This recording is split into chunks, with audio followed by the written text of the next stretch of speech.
We said last time, when were you on last time? Friend of the show. You've reached friend of the show status. Last time you were on, probably a year ago, we said we were going to get you a skull. You know, like the director's clapper, it was going to be a skull. Wait. Do you have one? Do you have one?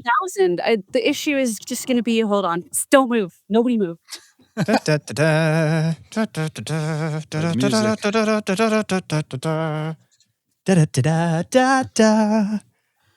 get copyrighted because I'm so good at Here we go. It's the Price is Right music. That's right. There we go. Oh, right. Okay. We'll do it again. Ready? Yeah. Seth. Aaron. Brooke. Oh,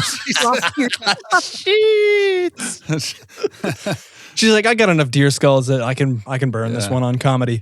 I have this habit of when I find elk skulls in the region around where my property is, specifically female elk skulls, I keep them all because chances are these female elk knew each other in life. So I'm trying to amass enough to where I'm reuniting the herd in death. Oh. That's morbidly beautiful. Things that you'll do when you live alone on a mountain and don't have any human contact. Are you one of those people that after a while you're like, I've run out of things to do. What else is there? Yeah. I've gone insane. I started collecting baby dolls because they make me feel less alone. And I don't have room for them because I live in a really small camper. It's like, I don't know, 25 square feet of living space. So I tie them to the tree outside my camper. So I have this tree. It's baby dolls all down the trunk. Yeah, it's also going to keep people away. Yeah, That's it's true. important for trespassers, for sure. Yeah, definitely. Or it'll attract the right people. And that's really what I'm looking for. Yeah. Perhaps. You're more normal than you think. Yeah, there's plenty of us out there. Yeah. You can just see going against the grain is the way. Yeah. Simple living, small square footage area, and she has a whole closet. Just she opens it and skulls are pouring out. Just empty skulls.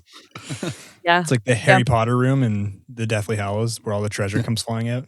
They're all along the dashboard of the camper. They're all around outside. They're also hanging in trees. They're everywhere. Wow, you've got no it made. human skulls though. Very cool. Not yet. Not yet. What are you drinking? Are you drinking a alcoholic beverage and adult beverage? I'm drinking a Old Faithful ale. I was in Yellowstone about a week ago. Hold it up. Let us see. Ooh, nice. Okay. It's a local, I think it's made in Bozeman or Livingston, somewhere near Yellowstone. But they're good. They do 5% of their proceeds go to the national parks. So every time I'm in the area, I stock up. Good excuse, I guess. Yeah, I'm doing my civic fun. duty. So I'm not as cool. I have a bubbly. The reason I'm bringing this up is because the title in the Google Meet was detonators and nerd. Aaron was the nerd, and in our group chat, I described how I used to be a degenerate. We used to do a thing called detonating, where you would take the can of beer, now it's bubbly because I'm mature, and you would slam it off your forehead until it started spraying, and then you would punch your thumb in like a shotgun, and then you would chug it. So you'd get a concussion and a buzz at the same time. So I described that to you guys. And potentially stitches. Brooke was like, I didn't need that to be described to me. I knew exactly what you were talking about. And we would have been friends in high school. And Aaron's just sitting there talking about... the way I am. Aaron's talking about how he was in choir and AP Sciences. Yeah. And so the title of this episode is Nerds and Detonators. Brooke, welcome back to the show. Guys, I think this is round 5. Yeah, you're a friend of the show status. Yeah, that's pretty awesome. I feel like we've grown up together. Yay, once a year reunion. Yeah. Well, we're going to get into some stuff today. We had Dave on 2 weeks ago, Dave Sanford. And there was a segment in the show where he was gushing about you. So it made sense to have you on the not following week, but what would that be? Yeah, soon after. I haven't listened yet. I was planning on, I'm going on a road trip 2 or 3 days from now. So I was planning on listening then because it's over an hour, right? It's like a pretty good length. Did you guys hear that? An hour and a half, I think, with Dave. Dave's always so vulnerable. It's hard to say this evening. And just, we always have good conversations. Love having him on. He's real and raw, and I love it. He is. Yeah, we went an hour and a half. It was good. Yeah. It's awesome. So if he's you're not afraid busy, he's not afraid to go just straight off the rip, like, hey, we're recording. And he's like, you know what existential thought I've been thinking about lately? And you're like, whoa, okay, here we go. Strap in. Yeah. We need a seatbelt for these chairs sometimes. about Dave too is you never know if what's going to come out of his mouth is like the most existential, thoughtful thing you've ever heard, or a remark about chocolate milk. And no Right. matter what he's saying, he says it all kind of in the same tone of voice, so that every topic gets the same level of reverence and professionalism. Yeah. It's Yeah, there's no iconic. gray area. Yeah, there's no one like him. Yeah. Well, hello, Dave, 2 weeks later. Dave. And hello, Brooke, now. Okay, let me ask you this, Brooke. You originally writer as your first creative? Yes. Yep. Okay. Are you still doing much writing? Don't elaborate on it. I just want a yes or no. Yes. For now. Okay. Question for you as a writer. We'll substitute I was going to ask you where you are in the hero's journey right now, but we'll substitute hero's journey with photographer's journey from your beginning to now. I primed that question with asking if you were still into writing, because I guess that's like a traditional archetype for developing a protagonist story. Yeah. I don't know. I would say I'm kind of in the phase where I don't, is the word rediscovery? I don't know, hitting that realization that I don't know as much as I used to think that I knew about what it is that I'm doing. Yes, that makes sense. Yeah. Elaborate. Yeah, interesting time in my career right now. I think the last time I was on the show was about 2 years ago, and it was a really exciting time frame because I had just announced the founding of my expedition company, Think Wild, which is still up, running, and banging away, going really well. Good memory. That is exactly the time you were on. Yeah, I just completed my first lodge season up in Alaska, doing a full summer living in the field with the bears, and now I'm on, I guess, going into year 4. And I think I've like between then and now gained so much experience in growing my photography, growing my writing, growing my guiding, that I went from feeling like I knew a lot of stuff and I was really qualified to do a lot of stuff, to kind of feeling like the more that I've learned and the more that I've experienced, the less I actually know about anything, if that makes sense. Yes, and that is liberating, scary, or there's no need to label. And a sign of intelligence. I think I just read. Yeah, I think it's a fun thing. It's maybe like a, I don't know, mental deterrent against feeling in a rut or feeling uninspired or burnt out, I guess is the word I'm looking for. Because instead of feeling like I'm living the same day over and over again, I kind of hit this patch where I'm like, wow, I still have so much more growth and so much more to learn. And I feel like I'm just, yeah, it almost feels like I'm just getting started all over again. It's a strange time. So feeling that way is rocket fuel to see what's next, in other words. Yeah, it's motivating. That's nice. A lot of people would feel very lost in that state. Why do you think you didn't succumb to that direction?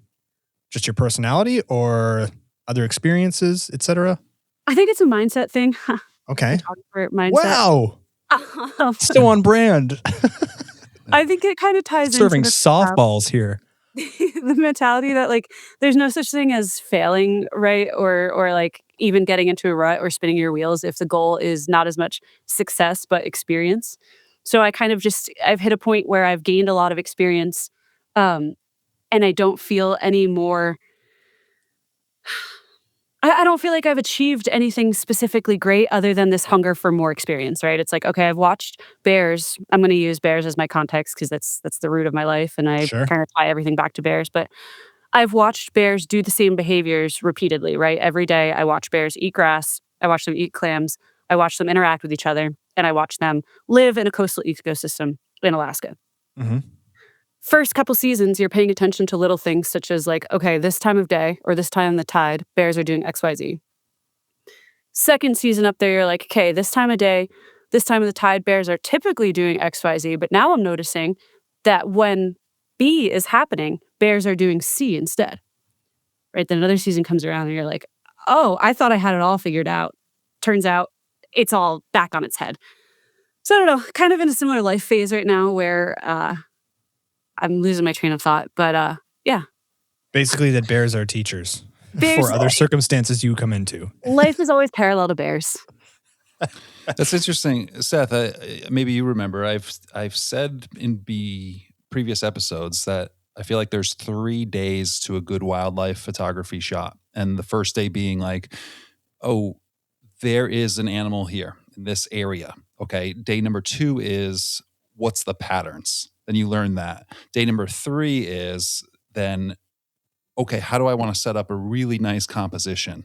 Like you're learning the process as you go. And each of those days might take months or weeks or even years. And it sounds kind of similar to that spread out timeline on a much deeper level and specific level with coastal bears in Alaska, but like sort of seeing it, like learning further, getting like these patterns and just understanding that there's so much there. There's so much meat on the bone, if you will.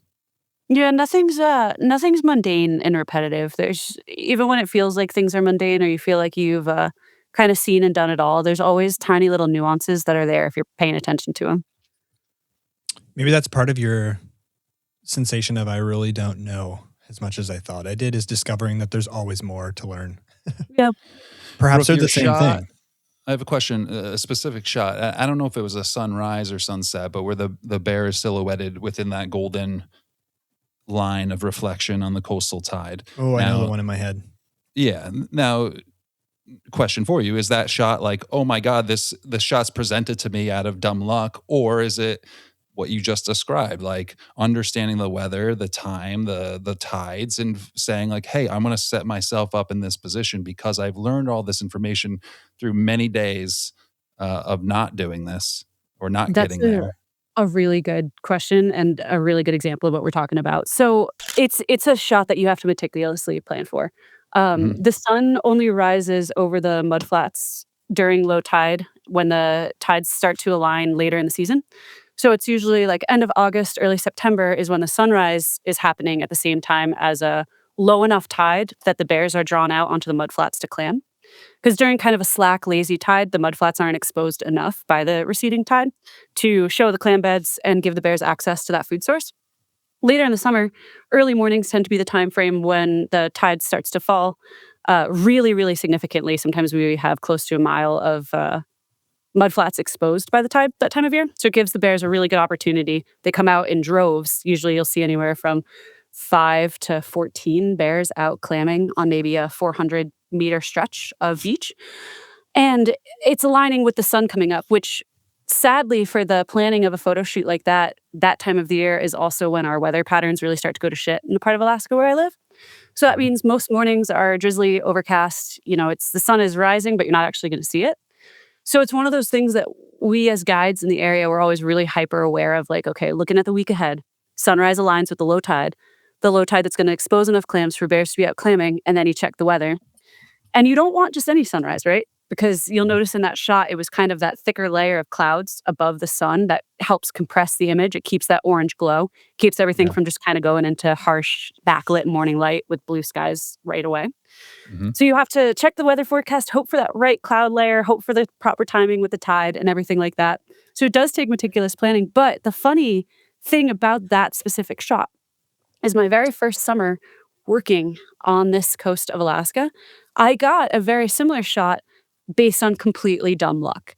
Just happened to be out in the morning. It was 6 o'clock. Oh, look, there's a bear out clamming. Amazing. Sun's not up yet, but let's just watch, let's get next to that bear and see what happens as the sun comes up. Sun rose behind the bear. Epic conditions for the exact photo that I just recreated this past summer with an insane amount of planning and timing behind it. So both dumb luck and both knowledge and experience. Yeah. Very cool. Very cool. Are there ever enough bear photos? God, no. Why not? I'm Because not trying to be funny. no, that's a great question. It's something somebody actually commented on one of my videos like this morning or yesterday, where they were like, all right, pack it up, go home. There's enough bear photos out there. No, I don't think Well, there you have are. a portfolio you have a multiple lifetimes worth of a portfolio. you Yeah, know? I could stop shooting now and never hit the field again and have enough bear photos to consistently post on social media for the remainder of my life. But no, I don't think there's enough bear photos because bears are so individualistic. They're so nuanced. They're so different from one another. Just because you get one bear with a big red salmon doesn't mean it's not going to look entirely different from the next bear with a big red salmon. Doesn't mean it's going to have a completely different context to a bear with a big red salmon in an area where the salmon runs are collapsing. Every image is they're just so different. It started to sound like you were inventing a Dr. Seuss book there. One big bear with a big red salmon, two big bear with the two big salmon. 3 bears with 3 Anyways, eggs. Yeah. very applicable. I mean, if people listening, if wildlife isn't your thing and you're sick of hearing of bears already, well, first of all, I have bad news for you. Bears are going to come up a lot in this. Second of all, substitute bears with your area of obsessiveness. It's the same thing, right? Random question, completely non-linear to what we're talking about. Was there anything that in the past, is it 2 years since we've spoken, you've come to deem as non-productive that you thought once was in terms of your photography career and progressing that forward? Ooh, that's a good question. Um, There doesn't have to be one. Just curious. no, I don't think so. Not off the top of my head. I mean, I've had some partnerships and sponsorships that I was excited about that kind of fizzled out, as these things do. You link up with a brand for like 1 or 2 projects, and then all of a sudden the communication kind of falls apart and you drift. But, no, I don't think so. I think also maybe though that question depends on the day, because I remember the last time we did this podcast, I had also just purchased, my property that I'm living on now in the mountains. Yeah. And on some days when the weather is harsh and I'm having issues with my snowmobile and it's cold and I don't have enough firewood, I would say this land purchase is the most unproductive thing I've ever done for my career, right? Because I'm surviving, not thriving. But then when it's a mild winter, like it's been this last couple months, and it's beautiful weather every day, it's been wildly productive for me because I'm able to just get out into nature, right from my back door every single day and learn more about the story that unfolds around me here in the woods. Yeah. I think the trouble for me, and I figured we get into this, is I have trouble. I don't know about you two. Perhaps you can weigh in on this. I'll shut up. I used to think I knew what productive was, and now I have no idea what the definition of the word is for a creator. Is it taking a minute to slow down and enjoying the suffering that my snowmobile isn't starting, but I'm on this awesome piece of property all by myself in the beautiful place of nature, and I get to do this? Like, it's sinking into that moment of something that's not working efficiently. Is that productive in its own right? Is productive staying up till 3 a.m., sending off 100 emails? I really don't know the answer anymore. I do not. And if you two have some guidance or some thoughts on this, please, by all means. Well, I think it equates to the experience that you gain.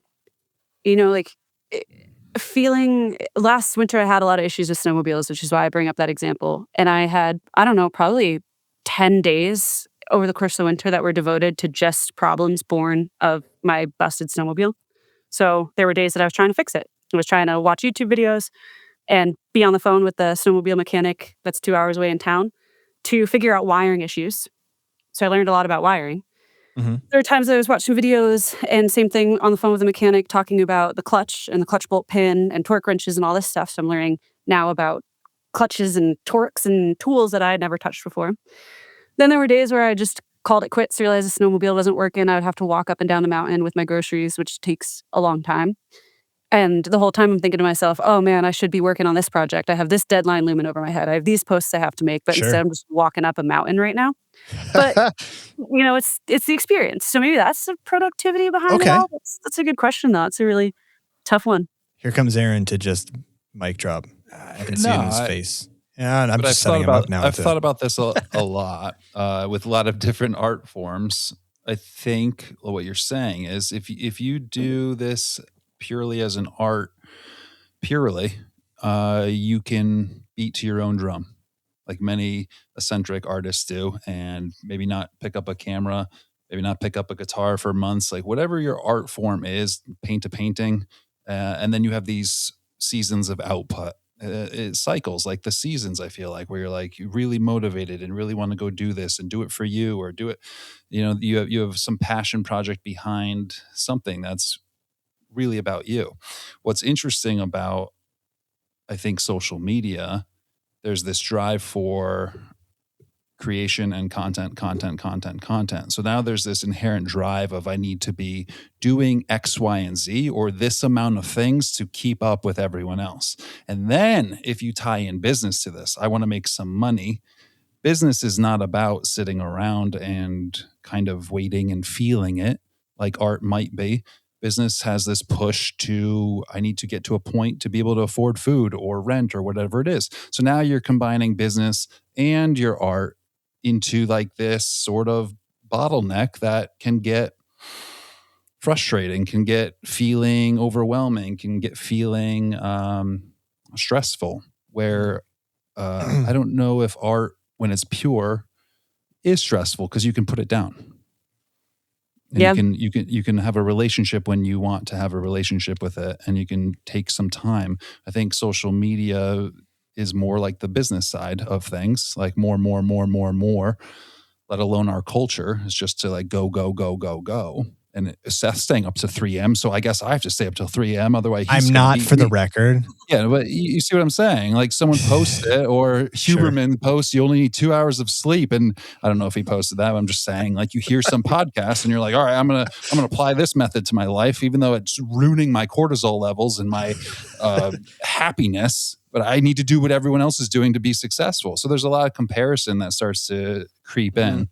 And I think there's like this joy, this childlike joy that you have in the very beginning, or the first time you see a fox den, or the first time you see a grizzly bear, or like whatever it is. Like there's this joy, and then it becomes monetized or pressurized in terms of social media. Like I have to keep up, and I have to be creative, and I have to make another reel, and I have to be funny, and I have to be smart. And wait, am I supposed to be the smart person, or am I supposed to be the funny person? Can I talk about politics, or should I not talk about politics because I might lose business? Like it Meanwhile, you're crying. You're like, I'm none of these people. Yeah. I'm none of these people. Well, seriously, I think that's what. Like what kinda hat goes do I on. wear? It's so true though. And then you start kind of looking at life through the lens of monetization, right? Because like you said, when you're an artist and you're kind of living that as your lifestyle and also your career, everything is monetized. Every minute is literally money. That's why I would get really in my head over I'm wasting my time working on this snowmobile right now when I could be making money. But then you start to think, well, can I monetize this? You know, I have to buy a new snowmobile. Does this pose a good enough reason to do a print sale? Or on my property, this is a weird thought I've had lately. I have a cave on my land, and I can't live in it anymore because it's got a high amount of radon.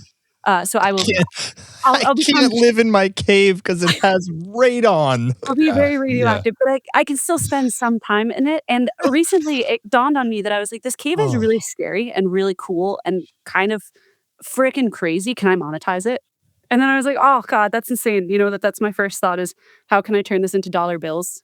But it does it. It like creeps into your consciousness. It's like, okay, well, so and so is making money off of their cool car, or so and so is making money off of their wildlife photography paired with their knack for, you know, what other thing they're into, painting, making music, so on and so forth. So you start to think like, can I couple these other aspects of my life to kind of boost my own ability to make income?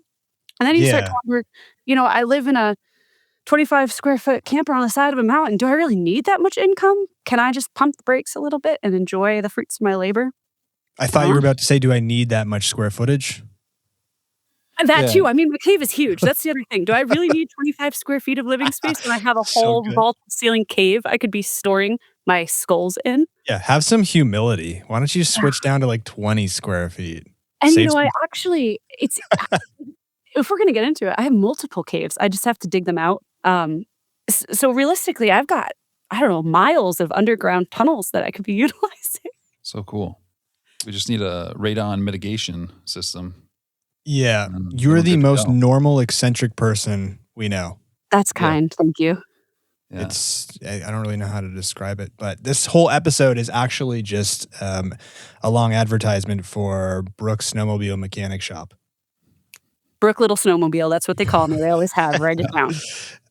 So on a more serious note, you mentioned, I saw somebody monetizing this, their artwork or their photos with painting and this and that and X and Y and Z. So have you felt the need to develop strategies to essentially put some blinders on and say, that's cool, but no, I don't need to do that. I don't need to do that, even though there's potentially the temptation to be pulled in that direction and feel like I got to do all these things I'm seeing simply because they're good ideas, when that's inherently impossible. There's only so many hours in a day, and we obviously have our own sets of strengths and weaknesses.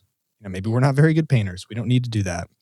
So the question is, do you succumb to essentially those millions of distractions, or is there a need to kind of do this blinders for people who aren't watching on YouTube and have a little bit more tunnel vision on what's important for you? Kind of, but in a little bit of a different way. So Okay. I'm a really competitive person. I think a lot of my motivation in life is based on that competitive personality. Luckily, it's usually myself that I'm competing with. I always want to be, better than the Brooke of yesterday or the Brooke of a month ago or the Brooke of a year ago. But I do also have my own little friendly competition milestones where, let's say a good friend of mine has achieved a couple of really amazing things. I get this little competitive nudge in my brain to say, gosh, look at they've accomplished like a magazine cover, a really cool new photo opportunity, Mhm. and this other, grand experience. I haven't checked anything off the list in those realms. I should start focusing, in that direction a little bit too. Um, so it's not to say like when I see somebody who has a creative endeavor like painting or music, and I start to think, oh, I should start to try to expand my skills, right? I should become a better uh, bow and arrow shooter, or I should become a better painter. I should become a better chainsaw sculptor. So much as I think, wow, this person is achieving a lot with other goals and other skills outside of just photography. I should revisit the things that I do know I'm good at. You had asked me earlier if I'm writing still. Yes. Let's get back to Um, that. the answer to that question would have been no for about the past 5 years. And then about 3 months ago, I landed an opportunity to write somewhat regularly for outdoor photography magazine. I have like a little column every quarterly. So I'm Cool. writing again now. And that was kind of born of the exact thing we're talking about, was seeing other people thriving with their, other roles, not just their photography, and being like, wait, I'm capable of that too. So in some ways I take inspiration for it, but then in other ways I do have to put the blinders on. And the mantra that I repeat to myself is just because someone else is succeeding doesn't mean that there's less available for me. It's Say that not like again, please. just because someone else is succeeding doesn't mean there's enough available for me. I heard you. I just wanted everyone to hear it twice. It was nice. People aren't, it's not like everyone can only like one photo a day on Instagram, right? There's Sure. enough likes to go around. It's not like people can only spend $100 a year on a print. There's enough money to go around. People aren't only going to book one wildlife expedition in their entire life. There's enough out there for everyone to kind of succeed in step. And when somebody else in your industry succeeds, it opens a door and paves a pathway for you to wiggle on in, as well. So that's my blinders, is just repeating that in my head and not feeling like just because someone else got the prize doesn't mean it's not available to me anymore. So you don't believe in zero sum in the creative space by Right. any means. Right. I agree with that. I don't either. Someone else doesn't have to lose for you to win.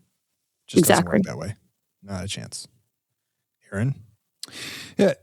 While we're sitting here talking about all this stuff, I was thinking sort of a nice exercise to just get back to, I think, basics and where you are, and make sure you're not competing with things that are pulling you, because I'm sure that's happened too. Things that are, you see someone else do and you're like, oh, I need to do that. And it pulls you in a direction that's like, this isn't me. This is about my competitive edge, like this part of my ego, if you will, or whatever it is. But it's pulling me away from my center. And I think a fun exercise is like, if you were handed $5 million, like what things would be discarded immediately, right? Like if you didn't have to worry about the money part of things, like what parts would be discarded? Now, that doesn't mean you have to quit those things or stop those things, but it's a good balance to be like, oh, these are the things that drive me nuts, and like these are the things I would still do. I would still make a calendar every year because I love that process. All right, let me make sure I keep that on my docket list, and I'm not going to go away from that to try to paint a painting because I saw someone get $2,000 from their wildlife painting, and I'm not even a painter, and I frankly hate painting, but I'm, and now I've missed the boat on the calendar for the year.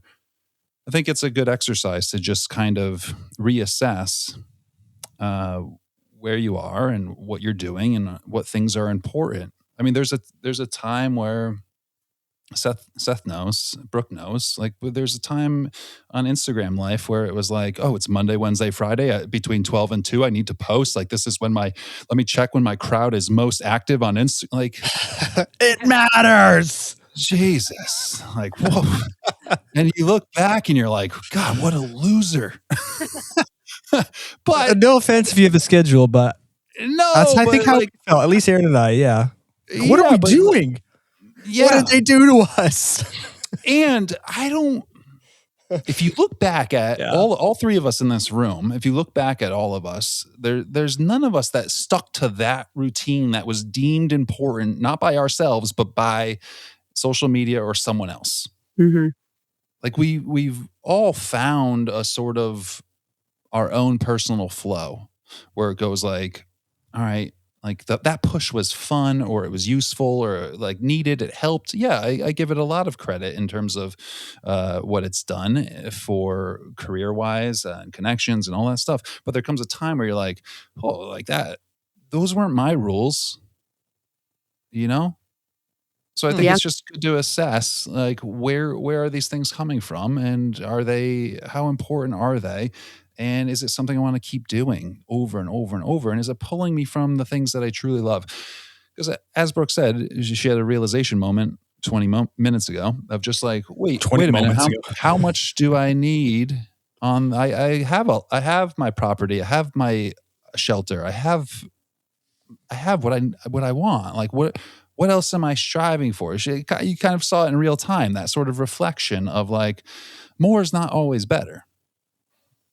Totally. So Yeah. I'm When I just was checking my little, camera. my Keep mom talking. my mom used to ask me all the time. It was like her constant saying to me was, when is enough enough? Because I was Mhm. that kid that like we'd go to the beach and we'd have a really great day and I'd swim a bunch and I'd be like, we'd get home and my brother would be like, oh my God, what a great day. And I'd be like, can we go again tomorrow? And my mom's like, slow down. When is enough enough for you? And I try to challenge myself with that question a lot in life. You know, I think I'm a very fortunate person and I'll acknowledge this at every juncture in my career. I have reached some fantastic success with my photography. I think a lot of what I've been able to achieve and experience is not necessarily even recreatable for people that are just starting out in this career path now. I've been outrageously fortunate to get a really fantastic career out of this little niche of wildlife, outdoors, adventure, bears, etc. And I do have to remind myself a lot of that saying, when is enough enough? When can I just sit back and say, I have seen so much, I have done so much, I have adventured so hard. Now it's time to just relax, chill out. You know, don't try to monetize every waking minute because I have enough. I can breathe. All of my needs are met. Most of my wants are met.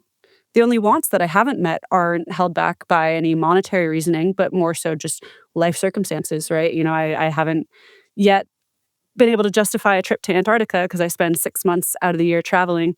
The other 6 months out of the year, I like to prioritize spending time with my dog.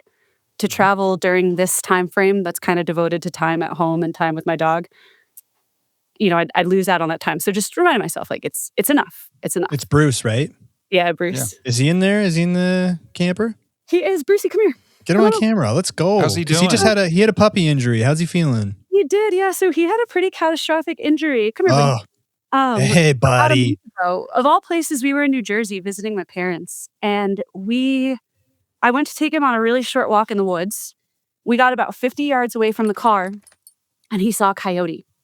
And it really, really freaked me out because he'll chase coyotes, and he started to run after it. And where we were, like the trail we were about to hike down, about 200 yards past the trail is a major highway, and that's where the coyote was running. So I was like, my dog's about to Mm. chase a coyote into traffic, so I screamed for him to come back. And Bruce has really good recall because he's a working dog that works around wildlife. And when I screamed for him to come back, he started sprinting to me, but he was still looking backwards at the coyote.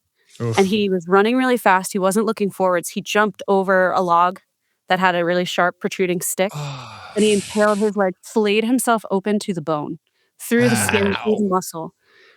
I was so focused on getting him back to me, and then, okay, that's kinda cool, there's a coyote, you know, right there. I don't see a lot of coyotes in New Jersey. That when he first got to me, I didn't even realize he was injured. He did shriek, he cried out. I thought he was crying in frustration because he wasn't allowed to chase the coyote. Mm. And then it was like he stood next to me for, I don't know, a minute, maybe a minute and a half while I was filming the coyote with my iPhone. And then I looked down, and I saw the blood. Oh And, God. it was pretty horrific. It's been, we're now like a month and 6 days since the injury. The recovery was tough. He was in surgery for 4.5 hours just to make sure they could save the leg. And then there That's was a bad. solid 3 weeks where he couldn't walk on his own, so I was carrying him outside to go potty. And now he's doing great. His mobility is still limited. He doesn't like putting a lot of weight on that back leg, but he's a really high energy dog. So he really wants to go, go, go and run through the mountains. And his lifestyle does kind of require that because even just to get him up the mountain, he has to chase my snowmobile up here. I can't like drive up in a car.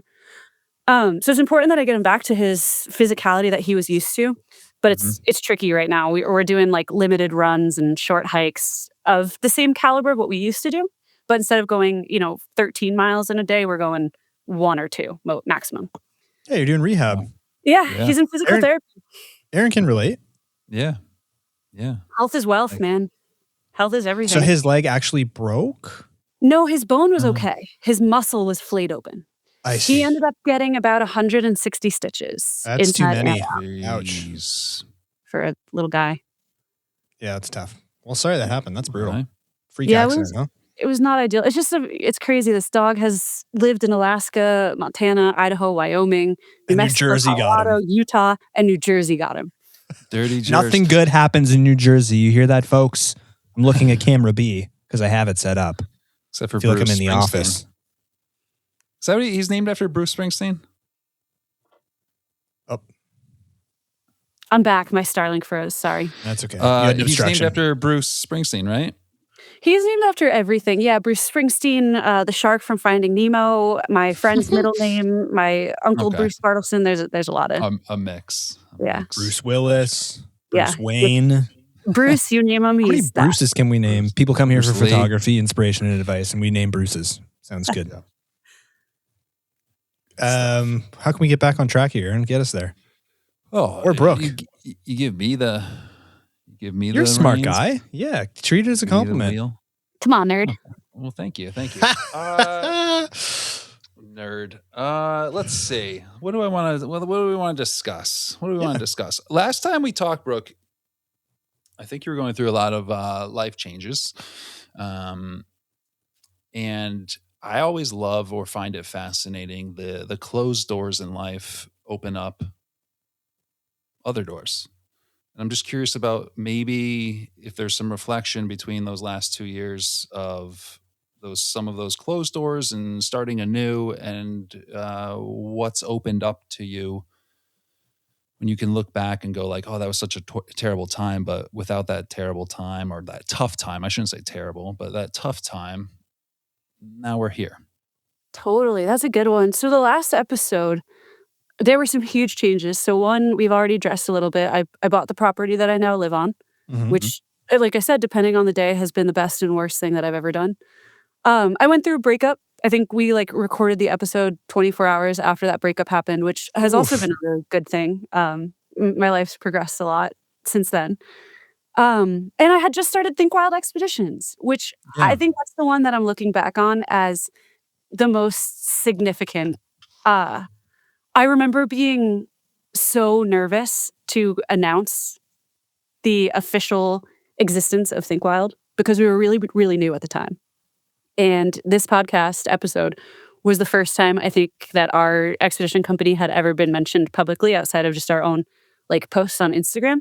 And something about speaking it out loud brought a lot of life to it. And that was nerve-wracking because you're at that crossroads of okay, we just started this really ambitious thing. And now I'm really publicizing it. And now if we fail, there is a paper trail of how enthusiastic I was and how naive maybe I was. But things have been going really well with the company. We're in another really big growth stage right now where, as it stands currently, we do most of our expeditions through partnerships with other outfitters. So, for example, when we travel to Churchill, we partner with Drew Hamilton and Alex DeVries. This is who Dave Sanford works with up in Churchill, Discover Churchill. And they are our providers of accommodation, local expertise, and they are our safety guides in the field. Whereas Arthur, Lifo, and myself can just focus on being the photography instructors. But Arthur and I have a very, very unique set of experience and skills right now where we live full-time amongst the bears on the Alaskan coast in Lake Clark National Park. We're very knowledgeable about locations, bear behavior, timing, photography opportunities with bears, so on and so forth. And we get a lot of people who want to come out and specifically see bears in this region with us, but they have to go through the lodges that we work for. in order to come out on our expedition. So it's great. I mean, I work for the best lodge in Alaska, so I'm more than happy to help bring clientele to them. But you do, at the end of the day, you'd rather have these people that you're finding, put money in your pocket rather than your employers ultimately. Mhm. So we are looking to start growing our operation to where we would offer some form of accommodation. What we're kind of thinking of right now is perhaps boat-based expeditions where you stay on our boat. It's your floating hotel. And then we have a tender. We'll take our guests ashore each day to different locations all along the coast to view bears and photograph bears according to the time of year, the light, the season, the bear activity, and so on and so forth. So we're in another really exciting growth phase with Think Wild. It almost feels like we are, how I said at the start of this podcast, like the more I know, the less I know. We've had Mhm. so much success in our first years of the company that now we're moving forward in a whole new chapter, and it feels like we're starting all over again, which is energizing and exciting. And I would say the same thing too with this land that I have. It's been a really great 2 years. I've learned a lot about homesteading and land ownership. I'm looking to buy another property in the next year or two. Somewhere maybe a little bit further north or further towards the coast. So I feel like I'm once again starting over. I found this gold mine of property in the wilderness, and now I want to find the same thing, but located elsewhere. She's like, more caves, more caves, more caves, more caves. More skulls, different More skulls, skulls. skulls. More everywhere. baby dolls in trees. More Darn baby dolls in trees. language. Blair Witch, Blair Witch. Oh, The camera just we- starts shaking. I can Yeah. start collecting mannequins because baby dolls don't take up a lot of space. They're small. Maybe I can get big, full-sized adult mannequins if I have more property, more places to put them. Ah, a girl can dream. I just did my John Krasinski look to the camera as you said that. I just Yeah. Listen, it's a deterrent from anyone that's sane. Maybe not Oh, that's insane cool. people, but Good anyone for that's you. sane Keep away that the comes. bad guys, and it'll attract the right people. Good for you. Right. What would be interesting for you, Brooke, is to listen back to maybe not the whole thing. That might be cringeworthy. I'm thinking personally, listening to myself in the past, but listening to the 5 episodes that you've been on prior, just to get a little timestamp of where you were. I think it's funny. It's easy for us that talk to you, once every year, once every 2 years, and see like, wow, huge growth, huge different things, new property, properties now settled and doing well. You got your outhouse, you got your provisions, you got Starlink going, versus when that was nothing, and the start of a company now to like expeditions done, trying to build. It's like it's easy for us to see. It's like seeing your nephew once a year and being like, holy crap, you grew, versus every single day. It might be interesting for you to be like, I feel stalled out sometimes, or I feel, wow, I've come so far, and like I'm focused on so many different things. Well, that's I why I don't know. said at the start of the episode, it feels like us three have kind of grown up together. Because I think back to when we Mhm. all really first started being in contact with one another. It was during COVID. We were Mhm. all just trying to figure out what direction we were going, trying to feel out, what works. We were all still learning our own editing styles, Mhm. our own like social media personalities, and it's Mhm. just so cool, to look back. And I remember when the photographer mindset started, when it was just Seth, Oh and now God, seeing I you can't guys. listen to those. You guys are like, you're a household name really amongst photographers. This is a Aw. podcast that people recommend to me often. And I love that. Cool. It's really cool to just see how much we've all grown and found our pathways, but then are also kind of diverting a lot too. It's cool. Life Yeah, is long and yeah. that's pretty exciting. I will say it's a red flag to avoid those people who recommended the photographer mindset to you. Yeah, definitely the mindset part. I kid. Thankful for everybody who listens. But yeah, no, that's awesome. You're right about the divergence. And that goes to that speaks to how everyone's path is literally going to be unique. And I think I say this because we advocate often for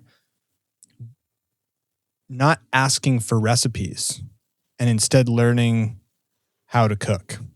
Taking notice of things and making it rhyme with your own situation, interests, skill sets.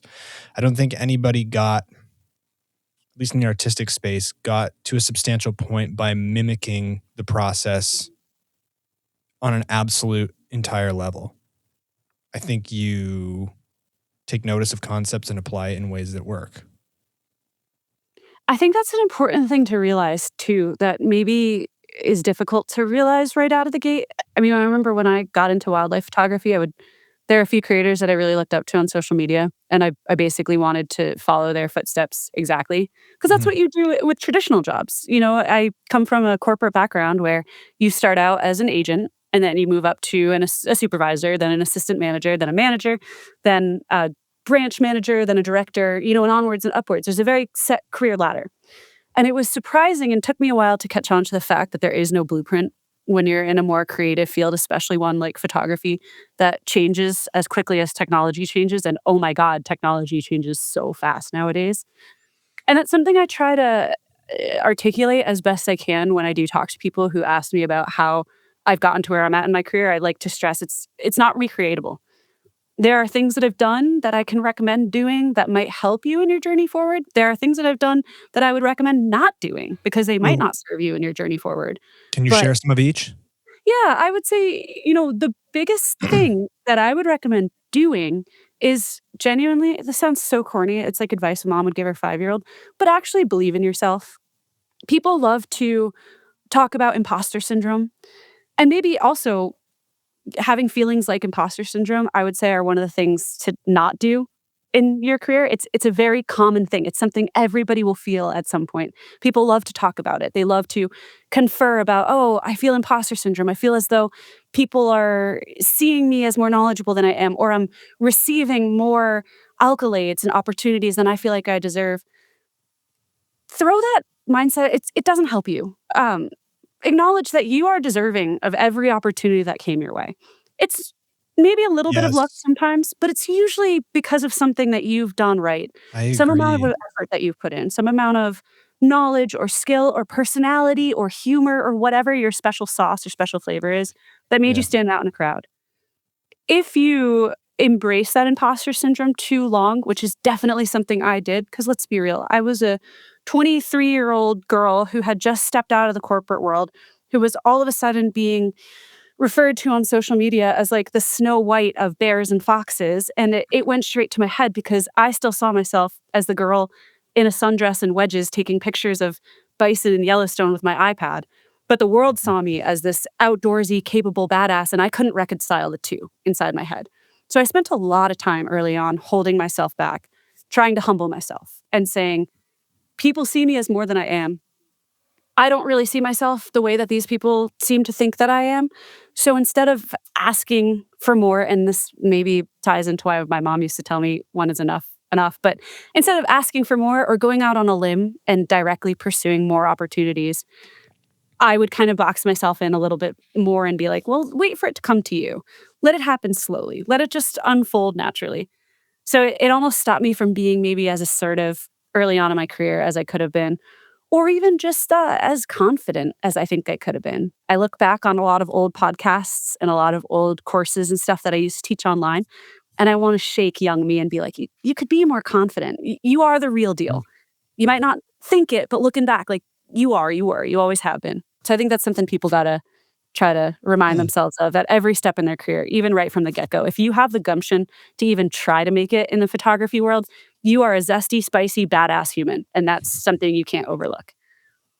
It's a Yeah. great. Is this the beautiful unfolding of aging? I mean, to me, we kind of have we have age gap here a little bit. I'm the old guy, but I just like you said in the beginning, you started off with I've realized that I know nothing. I know nothing, Jon Snow.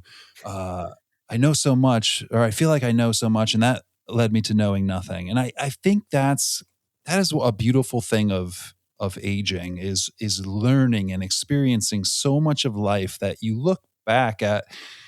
I look back at 35-year-old me and I was like, that guy, that guy knew nothing. And then from 35-year-old guy, I look back at 30-year-old guy and was like, God, I was such a baby. And to talk about my 20s now at 45, like thinking about my 20s, I was like, that person was an absolute like moron. Like just not doing anything consciously, just going through like society. And it's different for everyone, like those time frames. But I think that's where you get like the old guys on the porch just being like, back in my time, like, because you see the world in a different way as you age. And yeah, you could go back and shake little Brooke, but at the same time, little Brooke was like fighting society, fighting expectations, fighting like, I got to get married because all my friends are getting married. Like all that stuff that's just shoved down your throats. And we're too young to kind of see the bigger picture. It's hard. It's hard. Like you grow up your entire life and you're set on your own in your 20s. And all you know is like your parents' views and society's views and college and education and what you're supposed to be doing and what you should be striving for, a house and a picket fence and 2.4 kids, like whatever the averages are. And eventually I think that's kind of that's like the midlife crisis, and it comes for people earlier than others, but sort of this like, wait a minute, whose rules are what and what am I following and what is really me? And like, oh, that poor kid 10 years ago, 5 years ago, 15 years ago, where you go like, wow, that person was just kind of lost. Yeah. It's a beautiful thing really, about. I wouldn't say I pity my younger self. Like I wouldn't go, oh, that poor kid. I'd be like, oh, he's got a lot to learn. I mean, he's not so bright, but he can detonate beers on his forehead and crush them. Like he's got that going for him. There's definitely some versions of me I would pity. I mean, I'd say as recent as my last time on this podcast, y'all, the breakup I went through at the time, I was heartbroken. I was devastated. I didn't eat. I stayed in New Jersey for 3 months. Like I was not myself. And then now I'm in a new relationship with the person that I thought like didn't exist in the world. Somebody who can let me be super independent and wild, but also be like a really fun, delightful individual that I learn a lot from, share a lot of experience and adventures with, and like look forward to being around every day, which is something I've never felt before. And I do pity the girl back then who was so sad and thought her entire world was ending because of one event. Come to find out that that event opened up so many doors. I would say even in my professional sense too, because all of a sudden I was able to use a lot of energy that I was diverting to something that was unhealthy and that wasn't serving me and that was falling apart, trying to fix something that was broken.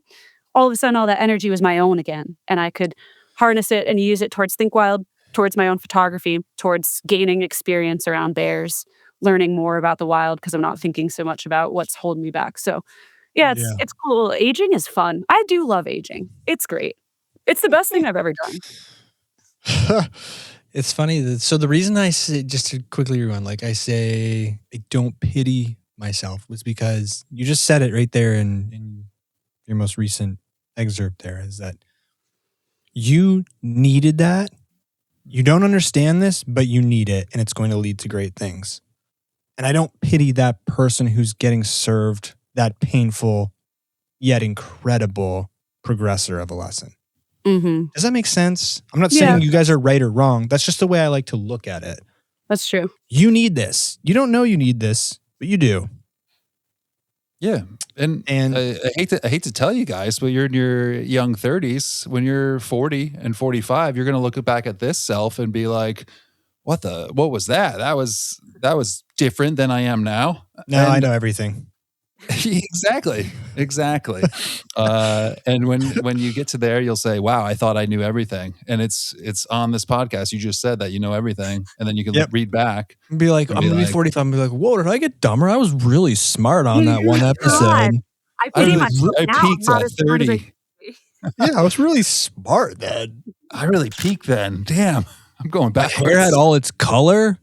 Yeah. Like, what the hell am I doing? Let's get some Benjamin Button going up in here. You'll be like me and have to wear hats. Don't be ridiculous. Like, we're a phone call away from a L'Oreal sponsorship. Your hair is luscious. Jeez. That's why he baited me on that one right there. I should have, Mad Max, where that's bait. He just baited me. I just got baited. Anyways, that sounded weird. Sorry, sponsors. Let's go. Let's backpedal. So talking about imposter syndrome, you're right. It is such like a buzzword phrase. I have imposter syndrome. I have imposter syndrome. I have imposter syndrome. I have imposter syndrome. Our best episodes often have imposter syndrome in the title. I hear what you're saying and I agree with it. Sometimes it is great. The best antidote is to just invert it immediately. I'm here, even though I'm here in the situation of receiving this accolade, because even if I don't believe it, I've somehow been deemed worthy by others who have no skin in the game of whether I'm here or not. So I need to take this at face value and believe and have some kind of faith that I am here for the correct reason. It is unlikely that several companies or audience members would view me in this way unless it were somewhat true. So it begs the question of, is everybody else wrong or am I wrong? Which is difficult because you know yourself better than anyone, at least the version that lives inside your own head. So it is a very interesting dichotomy, but I like what you said. You can just invert it immediately. And I've used this example before on the podcast where I got a 150 to 600 millimeter telephoto lens. I stepped outside. I took a picture of a chipmunk. I went inside and my Instagram bio said wildlife photographer. So seriously though, I think the level of speed at which you attack that creeping imposter syndrome is important. If you sit and ruminate on it, you allow it the opportunity to fester and mutate into something that could be pathological. Totally. Totally. And I mean, we can all agree that perception is reality, right? That's not Yeah. something people debate. Just because you might not feel, that your behavior at your company Christmas party was atrocious, all of your coworkers believe that it was, and therefore that is the reality. You're getting written up at work. You're the laughing stock because you drank 45 million beers and made a complete baboon of yourself.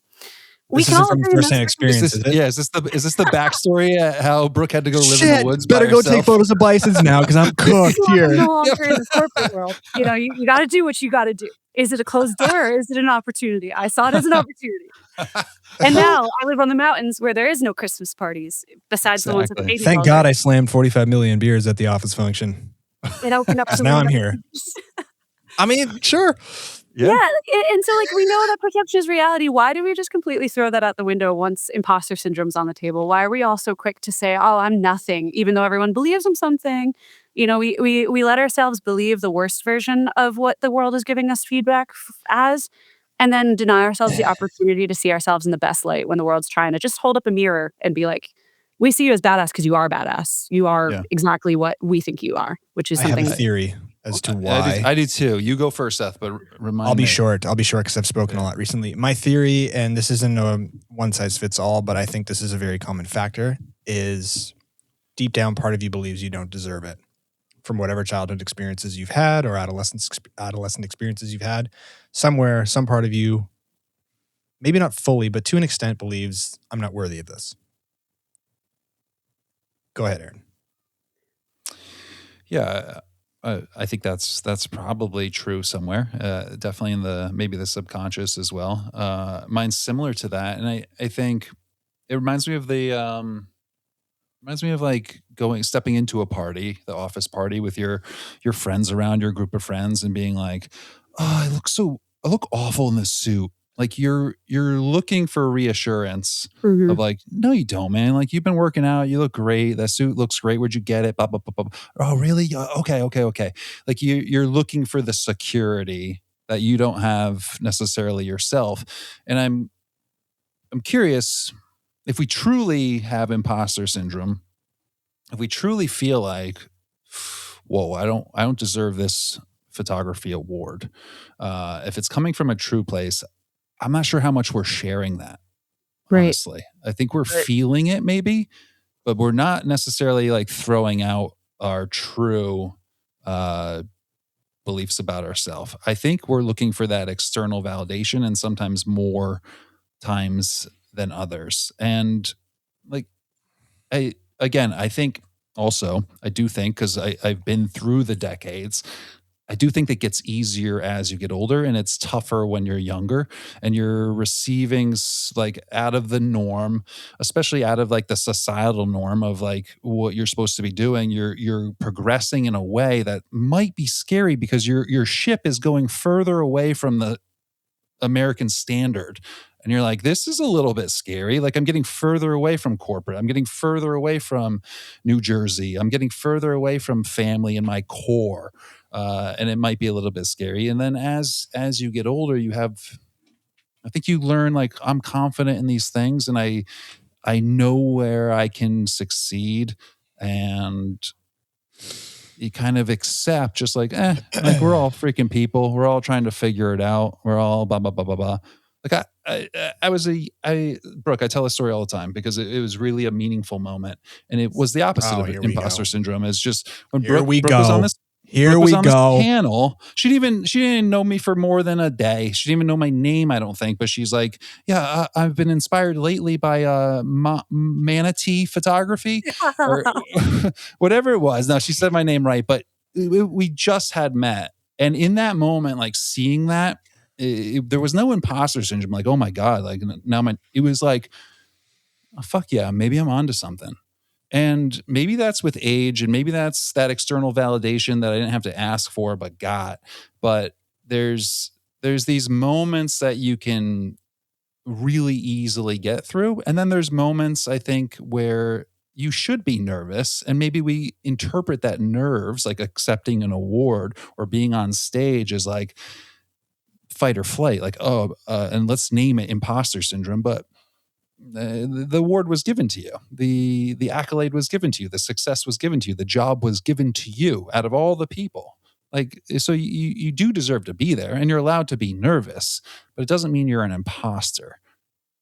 I don't know. I'm kind of rambling. Can we change your handle to manatee photography? Yeah. Deeply confusing.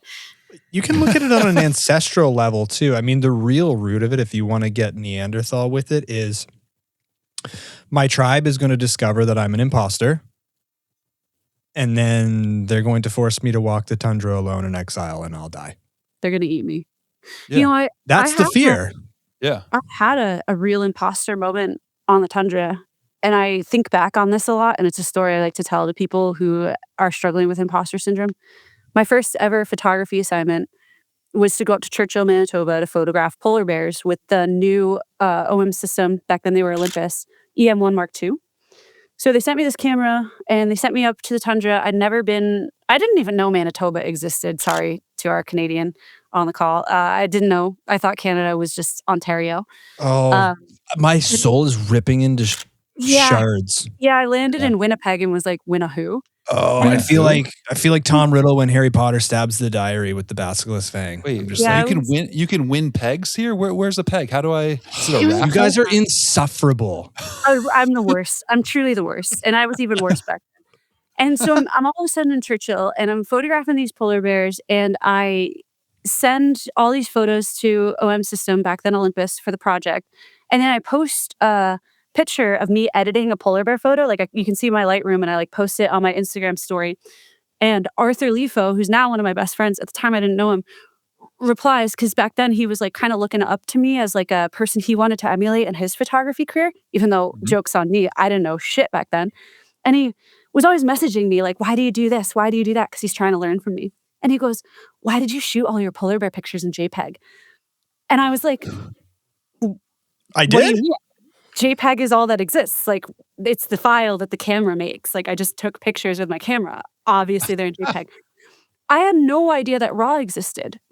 I didn't know what a RAW photo was. When Olympus said, submit your RAWs, I thought RAW meant unedited. I didn't know about photo files. So I shot my entire first photography assignment in JPEG, submitted the deliverables to Olympus, and they published them. They used them. The whole campaign went.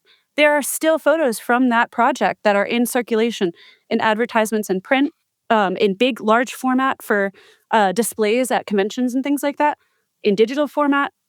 They're still being utilized.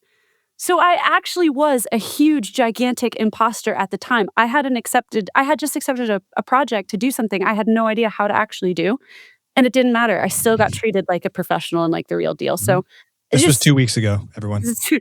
I just got back yesterday and still unpacking. But back to your original thought. I think that's the difference between now understanding, wow, there's so much more to learn. It's a great analogy. When you first get a camera, like you can think, all right, point and shoot, focus, I get that. All right, I get the 3 things that I need to get to make some photos. But when you dive into the menu, you can realize, holy, I know nothing about my camera. I know 5% about my camera and what all this stuff even means or what it's doing. But there's blinders on in the beginning. There's a nice sort of like, I'm just doing the thing and I'm having success here. And I think that's when the veil can come off, when people ask like, hey, what were your settings for that camera? And you're like, what are settings? Like point and shoot? Like what lens did I have? Like, and you're like, oh, I know nothing about this. And people that know a lot are asking me questions about how I'm doing this thing. And I really don't know. But at the same time, that's like the technical side of it. You can ask a musician, like, how did you come up with that melody? And they're like, it's not math. Like I heard it in the shower and I sat down at the piano and figured it out. Like there wasn't a math to it. There's an art to it. So then there's this transformation of like, oh, I'm an artist and I have this passion, but now I'm going to learn as much as I can about it and kind of put the two together. Yeah. I think what ends up happening is, so we'll use this exact example. I've been deemed a professional who's, going on assignment to photograph polar bears. Pretty big deal. I realize that I don't know this one serious technical aspect, and where the mistake could occur is throwing the baby out with the bathwater, because I don't know one facet of maybe what a professional photographer is. I must be an imposter in its entirety, as opposed to, okay, I don't know this thing, but I've still gotten here for other reasons. Right. Other attributes. Right. I don't know this thing, but I still crushed it. And imagine how much better I can do now that I know the thing. For sure. Mm-hmm. I've actually, for the record too, what day and time is it? Monday, January 26th. Let it be known that I used baby out with the bathwater correctly for the first time ever, because I have never understood that really until now. Actually, I hope I did. I think so. It's a monumental day. It took 310 episodes to be able to get that out. Proud of you. The So more you know. Yeah, I'm going to get my journal and win for the day. Used baby out with bathwater correctly. Yeah. Sweet. Pre-episode, he was writing it and he's like, baby out with bathwater. Baby out. What's that mean? Definition. Can you use it in a sentence? He's going through all the things. He's waiting for it. He's spelling it out just in case there's a spelling bee about it. That's right. Yeah. I was a grade 4 spelling bee champ. Don't mess with me. I beat Jack Reeves. If you're listening, buddy. Jack. Beat you. But no, there is something to be said for, if we can take one thing away from all this kind of that encapsulates the last 30 minutes of our discussion here, is that you need to some degree take things at face value. The praise you receive, the accolades you receive, the opportunities that present themselves to you. You need to take them at face value and feel like you, at your current stage, are there for a reason, while maintaining a level of humility that I still have much more to learn. Mm-hmm. Mm-hmm. Yeah. Yeah, life is long. You have plenty of time to fail and to suck. Embrace the times when you're not doing either of those things, because, that's what we're all working towards. Yeah, I particularly spend most of my time sucking. That sounds awful. Come on. Daniel, editor, help us out here. Yeah. I'm 0 for 2. I knew it as it was coming out, but I just had to. I saw your face contorting and you were like, I don't want to. Man. Tie that one in with the baiting comments, and then baby in the bathwater, and then it's a good thing my friends don't listen to this. Together. Canceled. That's all right. You can only do better next time. I'm not going to get canceled for that. Give me a break. Sorry, everyone. We'll see. I hope you're laughing and not being like, offensive. What else we got? Do we end on this? Do we end on that high point of mine as I look at camera B? Yeah, I think it's time to throw the baby out. with the shower water. Yeah. The bath water. I don't know what we do here. Throw the babies out that are hanging, the dolls that are hanging from your trees. Too many of them. Yep. Yeah. Well, we got to. It's always a slice. Give us some photos of that in our little Yeah. folder. So Yeah, I will. Please. We would we like can creep that. people out. Do like jump Excellent. scares throughout I'll the send episode. you. I'd shake your iPhone, Blair Witch. I'll send you some pics of that, some pics of the cave, some of my skulls. We've got a lot going on here, and it's time the world knows about it. Yeah, and Yeah, show us your please. radon detection kit as well. You know, a healthy, well, not healthy, but a house is condemned if it has, well, not condemned, but it's considered uninhabitable, inhumane if it's got a radon rating of 4. My cave is a 74. Wow. It's not good. Wow. It's not what you want. Did you get like a little tester, or does someone come out and test that? Yeah, you can get little kits. You stick them in the cave for a couple weeks, then you go collect them. Your fingers and like toes start falling off as you're crawling through the cave to retrieve it, and that's how you first know something's wrong. And then you send them in, and then they send you back this big document that's basically like, get out of there now. Yeah. I was actually worried because I just saw your left arm for the first time an hour and 10 minutes in. I wasn't convinced that it wasn't tourniquet styled and you had like radon inspired leprosy. Well, and then I learned, I thought it was just the air that was radon. So I was like, well, I'll just breathe slow while I'm in the cave. But since I can't live in it anymore, I can at least store my food and clothing in there. And then I learned that it infects your food and clothing. So I was eating radioactive meat all last winter. I was wearing radioactive outdoor gear, helmets. But you know what? So you're a superhero. It's life. These things are things that'll happen. What made you think to test it? Did someone? My friend Laura Zara lives up the mountain above me. She also has a cave, and she was out to dinner with some folks, and somebody who cares a lot about her well-being was like, listen, I don't think that these caves that you girls are living in are safe. And he actually got her to get a radon test. He's like, I don't know if he bought it for her, if he basically was like, I'll break your arms if you don't. She ended up getting one. Results were not good. I did mine. Results were not good. So we're both a little bit bummed about those those details.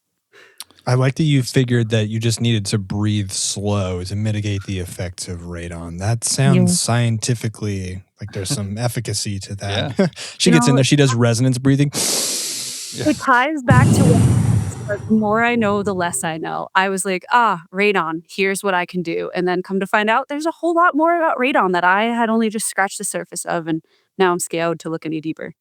That's cool. Oh, I meant to tell you, actually, since the last time we spoke, I've made my way through one of your favorite books, front to back, and that is The Peterson's Guide to North American Mammals. The Bible. Finished it. Excellent book. Excellent suggestion. Thought I would let you know that. Thank you. Fantastic. I keep a copy in my car so that when I'm at red lights, I can refresh on what authors are up to most days. Yeah, it's a hell of a novel. Not novel, but hell of a reference. It's fantastic. Yeah. Cool. So I thought I'd let you know that. Thank you for the reco. Nicely done. Till next time, everybody. Do you have any before I sign off, do you have any sign-off words of wisdom for anybody? I mean, you already just dropped an hour and 12 worth of... Just smashes a beer on her forehead and closes that way. That'd be amazing. Let's try one where I just crack it. Cheers. There it is. Hopefully I didn't cut my forehead because I really dented it. It's usually supposed to be full. So if I start leaking... You're good. Okay. Till next time, everyone. I just hit a can off my head, but it's been a special one. See ya. See ya.